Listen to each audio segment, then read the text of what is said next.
Lengkap sudah koleksi Piala Klopp di Liverpool.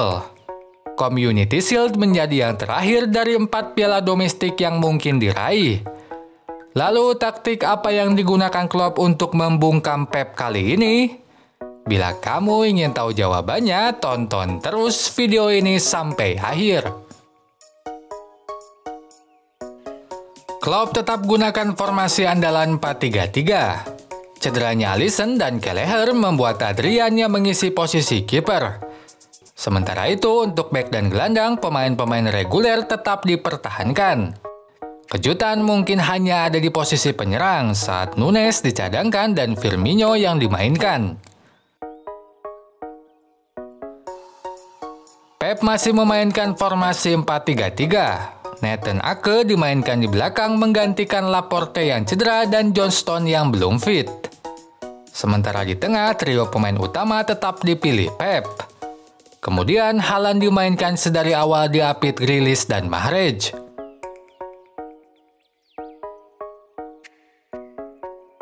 Baik Klopp maupun Pep menerapkan pressing tinggi di laga ini. Kedua tim bergantian melakukan high pressing pada satu sama lain. Misalnya pada gambar ini, saat Liverpool mulai kuasai bola, pemain depan City langsung melakukan pressing. Hal sebaliknya pun terjadi. Saat City mulai kuasai bola, pemain depan Liverpool langsung melakukan pressing. Yang berbeda adalah respon build-up yang dilakukan.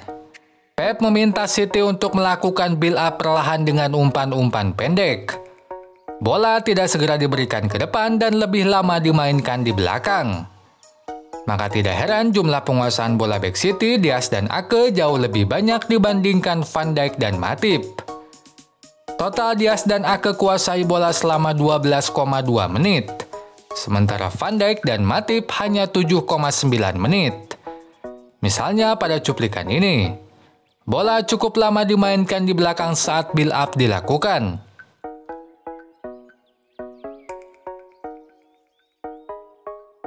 Nah, hal sebaliknya dilakukan Klopp. Ia justru meminta anak asuhnya untuk segera mengumpankan bola ke depan saat kesempatan ada. Jadi, bek tidak lama-lama memegang bola di belakang. Sebagai contohnya, lihatlah cuplikan ini.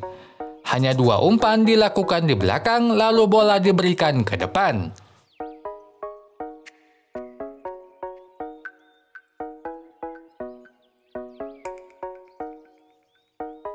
Perbedaan tempo build-up yang dilakukan membuat kecepatan transisi pemain City dan Liverpool pun berbeda.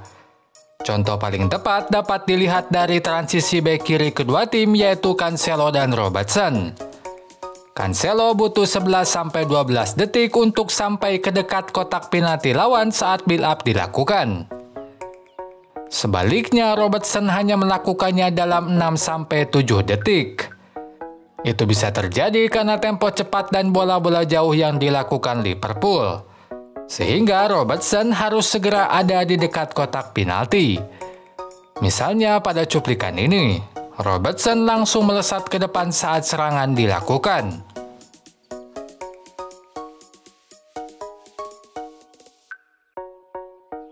Apalagi Klopp pun tampak rutin meminta Liverpool untuk memainkan switch ball, yaitu memindahkan bola dari satu sisi ke sisi lain. Nah, taktik ini pun semakin mempertegas keharusan Robertson untuk segera di depan.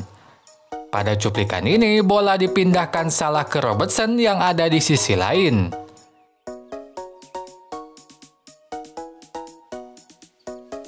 Gol ketiga Liverpool pun adalah buah dari transisi cepat pemain. Saat Carvalho bisa merebut bola, Robertson langsung lari dari belakang dan menjadi opsi di sisi kiri. Salah mengirimkan umpan ke sisi kiri. Robertson mampu menyundul bola dan umpannya dijadikan gol oleh Nunes.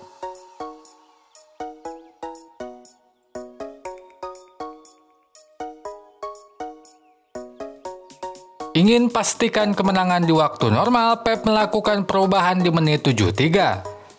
Ia membuat City bermain lebih ofensif dengan mengubah formasi saat menyerang. Kini Alvarez lebih merapat ke tengah mendekat ke Haaland. Sebagai gantinya, Bernardo Silva bermain lebih melebar ke sisi kanan.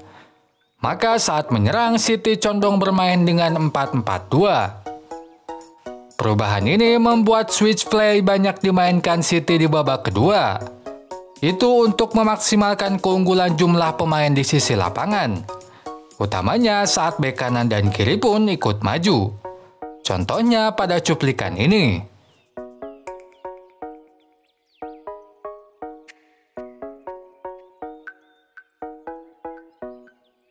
Namun di satu sisi, pilihan ini membuat lini tengah jadi rapuh. Sebab Rodri yang biasanya ajak ada di tengah, kini harus bermain lebih melebar ke kanan untuk mengcover ruang yang ditinggalkan Bernardo Silva. Maka saat serangan cepat dilakukan Liverpool, bola-bola jauh Liverpool dari belakang bisa langsung diterima penyerang. Situasi ini membuat build-up cepat Liverpool berjalan lebih efektif. Misalnya pada cuplikan ini. Keita bisa leluasa menggiring bola di lini tengah karena Rodri keluar dari posisi normalnya.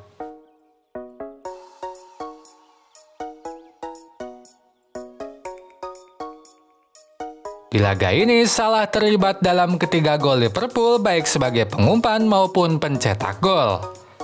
Namun hal tersebut tampaknya tak terlalu spesial dibanding 7 penyelamatan yang dilakukan Adrian. Ekspektasi pada Adrian memang sudah tidak terlalu tinggi mengingat blunder-blundernya di beberapa musim lalu. Tetapi penampilannya di laga ini sangatlah baik sehingga ia layak dinobatkan sebagai salah satu pemain terbaik. Bila Nunez sudah lebih menyatu dalam taktik, hal sebaliknya terjadi pada Haaland. Kontribusi Haaland dalam serangan City terlihat masih sangat minim.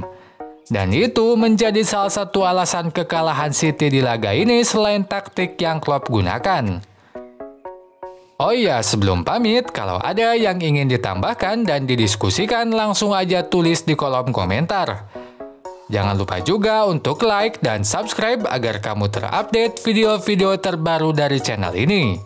Sampai jumpa lagi, goodbye!